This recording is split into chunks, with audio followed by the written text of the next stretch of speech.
Bank of India tax advantage fund. यह fund एक ELSS category का फंड है। सबसे पहले स्कीम डिटेल पर एक नज़र डालते हैं। यह फंड एक ओपन एंडेड फंड है। ओपन एंडेड वह फंड होते हैं जिसमें आप कभी भी इन्वेस्टमेंट कर सकते हैं, बट क्योंकि यह एक ईएलएसएस कैटेगरी का फंड है तो उसके अंदर आप 3 साल से पहले विड्रॉ नहीं कर सकते।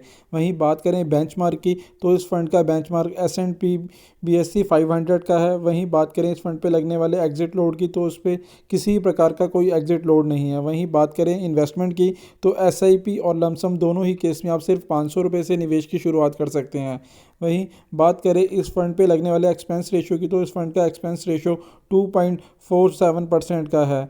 वहीं यह फंड 2009 को लॉन्च हुआ था और इस फंड का अभी तक का जो एसेट अंडर मैनेजमेंट है वह 692 करोड़ रुपए का है। वहीं बात करें इस फंड के अंदर यदि किसी व्यक्ति ने 1 लाख रुपए का निवेश किया होता जब यह फंड लॉन्च हुआ था तो आज उसकी वैल्यू 10,08,000 रुपये होती।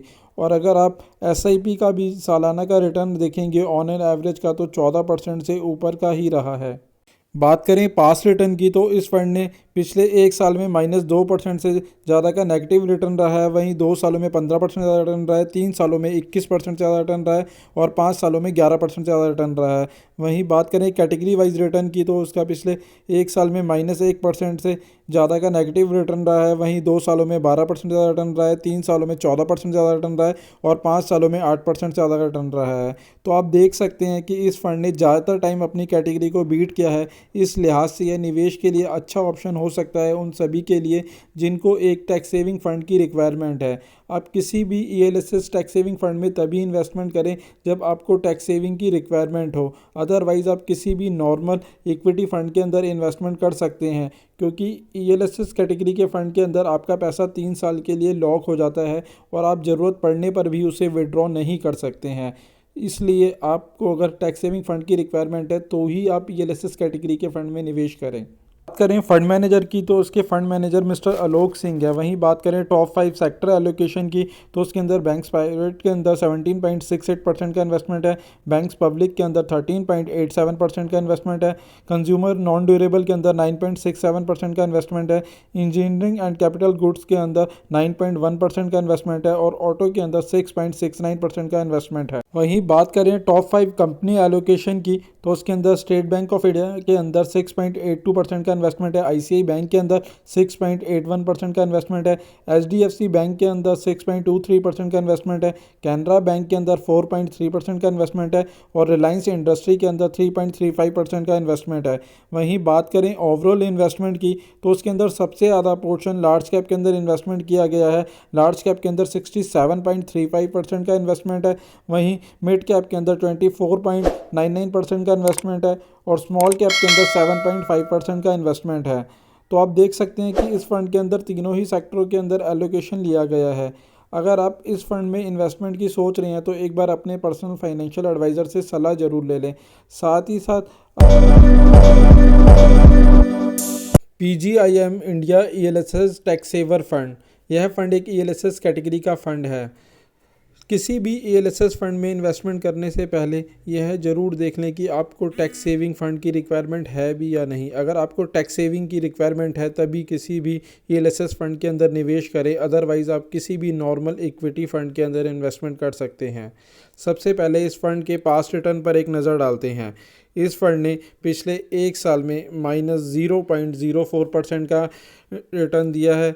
वहीं 2 सालों के अंदर 17% का रिटर्न रहा है, 3 सालों में 18% का रिटर्न रहा है और 5 सालों में 11% का रिटर्न रहा है। वहीं बात करें कैटेगरी वाइज रिटर्न की तो इसने पिछले 1 साल में -1.93% का रिटर्न रहा है, 2 सालों में 12% तक का रिटर्न रहा है, 3 सालों में 14% तक का रिटर्न रहा है और 5 सालों में 8% तक का रिटर्न रहा है। तो आप देख सकते हैं कि इस फंड ने हर एक साल अपनी कैटेगरी को बीट करा है। इस लिहाज से यह निवेश के लिए अच्छा ऑप्शन हो सकता है अगर आपने अभी तक कोई टैक्स सेविंग फंड के अंदर इन्वेस्टमेंट नहीं किया है। वहीं बात करते हैं स्कीम डिटेल के बारे में। यह फंड एक ओपन एंडेड फंड है। ओपन एंडेड वह फंड होते हैं जिसमें आप कभी भी इन्वेस्टमेंट कर सकते हैं, पर क्योंकि यह एक ELSS कैटेगरी का फंड है तो उसके अंदर आप 3 साल से पहले विड्रॉ नहीं कर सकते। वही बात करें इस फंड के बेंचमार्क की तो उस फंड का बेंचमार्क निफ्टी 500 का है। इस फंड पर किसी प्रकार का कोई एग्जिट लोड नहीं है। वहीं बात करें इन्वेस्टमेंट की तो SIP और लमसम दोनों ही केस में आप 500 रुपये से निवेश की शुरुआत कर सकते हैं। यह फंड 2015 को लॉन्च हुआ था और इस फंड का अभी तक का जो एसेट अंडर मैनेजमेंट है वह 448 करोड़ रुपए का है। वहीं अगर इस फंड के अंदर किसी व्यक्ति ने 1 लाख रुपए का इन्वेस्टमेंट किया होता जब यह फंड लॉन्च हुआ था, तो आज उसकी वैल्यू 2,48,000 रुपये होती।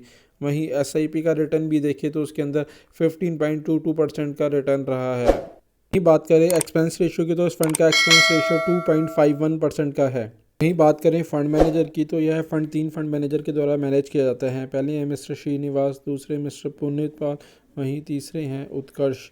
इन 3 फंड मैनेजर के द्वारा यह फंड मैनेज किया जाता है। वहीं बात करें टॉप 5 सेक्टर एलोकेशन की, तो उसके अंदर बैंक्स प्राइवेट के अंदर 24.24% का इन्वेस्टमेंट है, ऑयल एंड गैस के अंदर 9.38% का इन्वेस्टमेंट है, आईटी के अंदर 9.21% का इन्वेस्टमेंट है, हेल्थ केयर के अंदर 8.66% का इन्वेस्टमेंट है और सर्विसेज के अंदर 4.77% का इन्वेस्टमेंट है। बात करें टॉप 5 कंपनी एलोकेशन की, तो उसके अंदर एचडीएफसी बैंक के अंदर 8.07% का इन्वेस्टमेंट है, आईसीआई बैंक के अंदर 5.93% का इन्वेस्टमेंट है, इन्फोसिस के अंदर 5.42% का इन्वेस्टमेंट है, रिलायंस इंडस्ट्री के अंदर 5.1% का इन्वेस्टमेंट है और एचडीएफसी लाइफ इंश्योरेंस के अंदर 4.77% का इन्वेस्टमेंट है।